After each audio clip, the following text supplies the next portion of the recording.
بەڵێ سڵاوتان لێبێتن دیارە دوای ئەوەی هاوڵاتیەکی دانیشتووی ناحیەی خەلیفان لە وڵاتی بەریتانیا لە دەی مانگی سێ گەڕایەوە سنوورەکە دیارە لە ئەنجامی پشکنینەکان لە دوێنەوە دەرکەوت کە هەڵگری ڤایرۆسی کۆرۆنا لە ئەمڕۆدا دیارە 5 هاوڵاتی تر هەر بەهۆی ئەم هاوڵاتیەوە توشبوونە.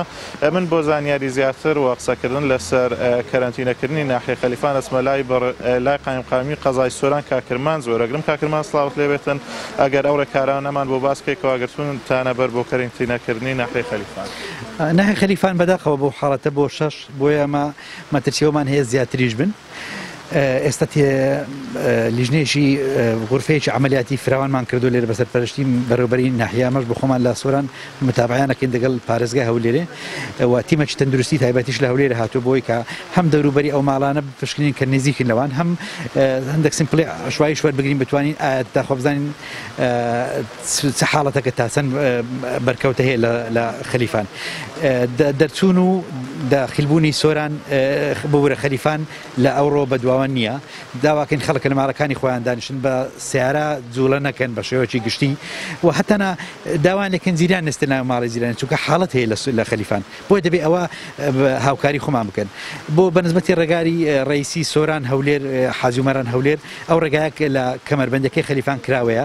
ڕێگای بالیسانمان بە کاملی داخست داواکەین ئەو کەسانی کە گوێیان لەمەیە لە ڕێگای بالیسانەوە هاتوونەکەن بۆ سەلامەتی خۆیان و بۆ بتوانین کەرەنتینەکەش سەرکەوتوو بی. هەروەها لە تێکرای حسابی ئەوشمان کردووە کە خەڵک پێداویستی چۆنە ئەومان تەنظیم کردو بە پێ ئەو لیژنەی عملیاتە نایڵین کە مشکلە لەو مەسەلەیدا پێیابی پشتیوانی خوای گەورە.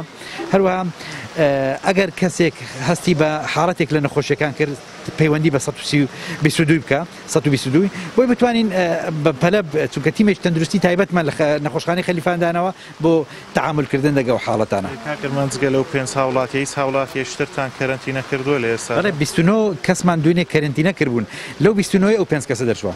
ئەو هاوڵاتیانی تری شۆشتە هەر لە کەرەنتینەن لەو ئەوانە ئەمینەوە لە کەرەنتینە ڕەنگە خەڵکی دیکەش پێویستی بێ کەرەنتینیان کرد.